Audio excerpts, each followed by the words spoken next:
Just over 40 miles southeast of Houston, and 14 miles northwest of Galveston, lies a town known as Texas City.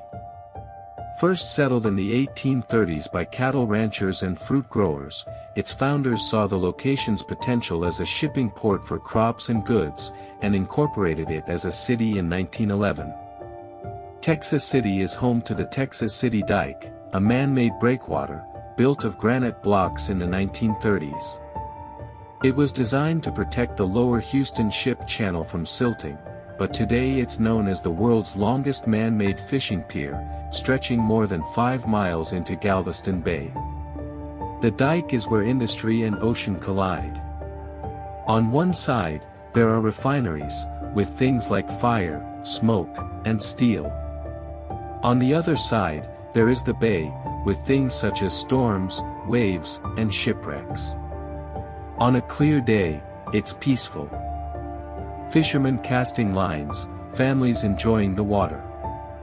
But at night, when the sky begins to darken, and the refinery lights shimmer across the waves, locals say a figure can be seen standing where the sea meets the steel, with glowing eyes, and skin the color of rust.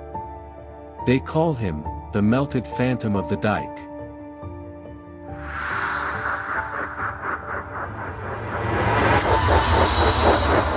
The earliest stories go back to the 1970s, where a fisherman swore he saw a rust-colored man standing knee-deep in the surf. He said it stood motionless for nearly 10 minutes. When he called out, the figure slowly turned its head. Its face looked melted, like dripping wax, and it quickly vanished into the fog. Truckers claim it keeps pace with their rigs on the roadways leading to the Dike Road, always just outside the headlights. One driver said it ran beside his truck at 40 miles an hour, but when he checked his mirror, it mysteriously vanished. Refinery guards claim to hear footsteps echoing across empty catwalks, followed by the sound of chains dragging.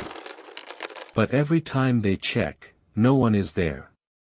More recently, a group of night fishermen claimed they saw 2 glowing eyes staring from the rocks. They packed up, terrified, and when they got back to their truck, they found oily, rust-colored handprints smeared across the door, but by morning, the prints had vanished. Witnesses described the melted phantom as humanoid but twisted. His skin looks like corroded iron, flaking with barnacles, and his arms are too long, ending in hook-shaped fingers.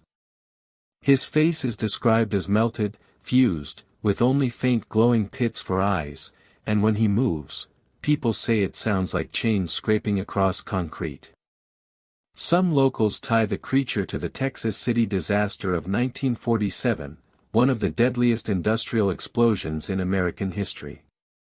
Over 500 people were killed, thousands injured, and the blast was so powerful, windows shattered 40 miles away in Houston.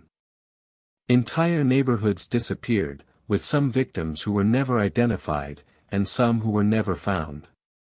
Locals whisper that the melted phantom could be one of those lost souls, a refinery worker burned alive, forever fused to steel and seawater.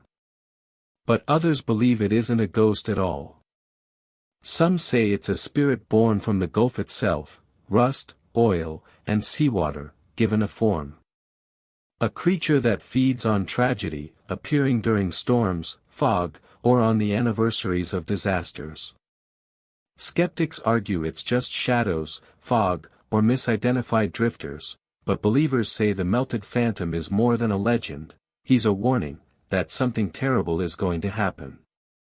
So what haunts the Texas City Dike? Is it just a trick of fog and fear, or is the melted phantom still waiting by the shoreline watching, until someone sees him again? Would you drive the dike alone at night? Let me know in the comments. And follow Unexplained Paranormal for more creepy urban legends.